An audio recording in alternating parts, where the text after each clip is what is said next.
Hello, I'm Juliet Carr and today I'm going to show you how to make a beautiful tissue paper daffodil that you can find full instructions on how to make in my lovely book, Paper Pom-Poms and Other Party Decorations. I'm starting off with 4 sheets of tissue paper. Their size is 20 inch by 30 inch, and I've also got 3 sheets of this lovely sort of satsuma colour that I'm going to use for the middle of the daffodil corona. And what I'm going to do with these 3 sheets is just fold them in half like this, and with a pair of scissors I'm going to cut down this side here. You just fold that in half like this.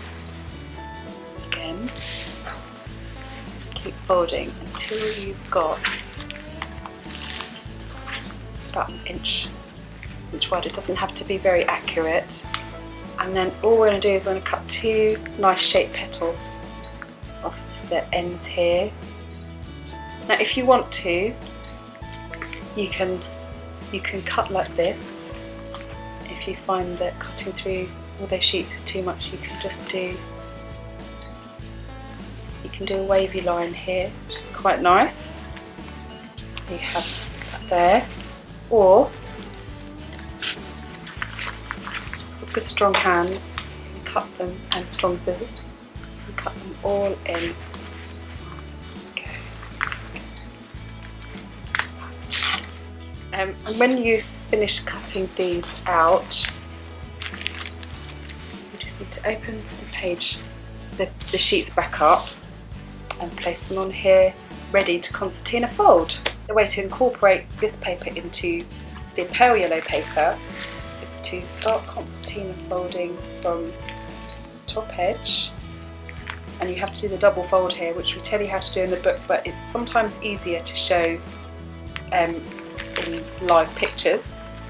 So you want to just keep the paper all together and fold it back under itself so it doesn't all move around, otherwise you'll have to flip all the paper backwards and forwards. You can see my thumb pull the paper under while keeping hold of the top sheets. Okay, all the way along. So I've just caught in these layers here, which is what we wanted. You do that all the way along.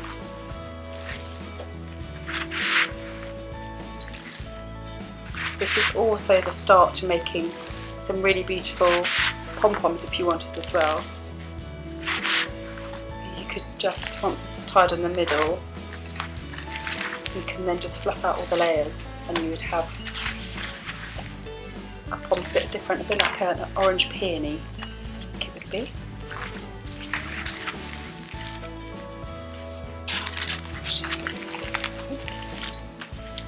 And now we have all of our concertina folds with our tissue paper all encapsulated in there. Right then, we are ready to tie our bind wire, this lovely paper covered wire, and it comes in quite natural colours. This is a nice green craft paper around this one. You can get it in brown. You can use any wire really, because it doesn't get seen. But this is just lovely to work with because it's not a really strong wire, it's easy to twist.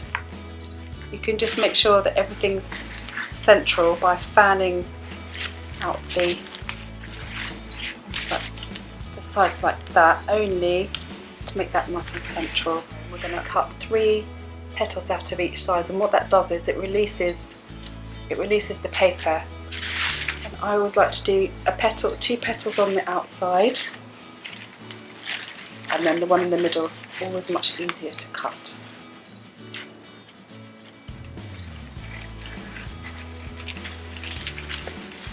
Just cut up again.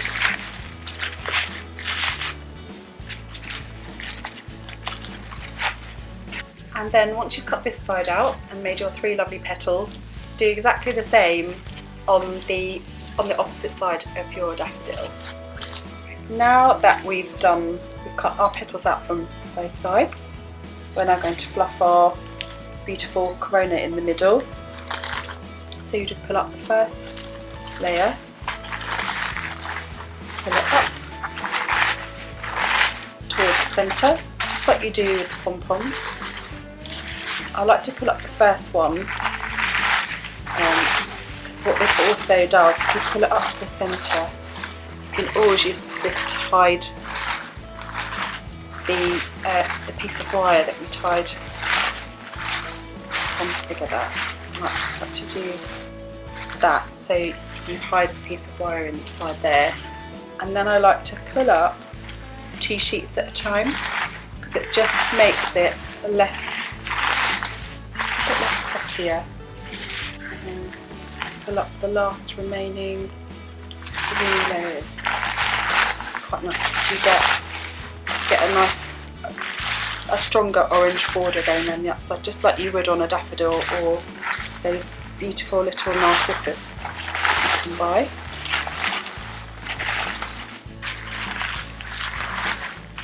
And then just give it a little shape.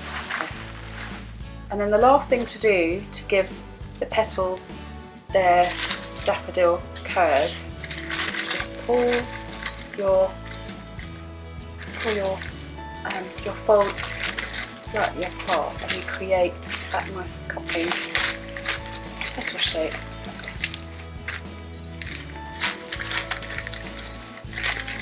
Really easy to do. And these can also be stored flat as well once you've made them, and I'll show you how to do that in a second.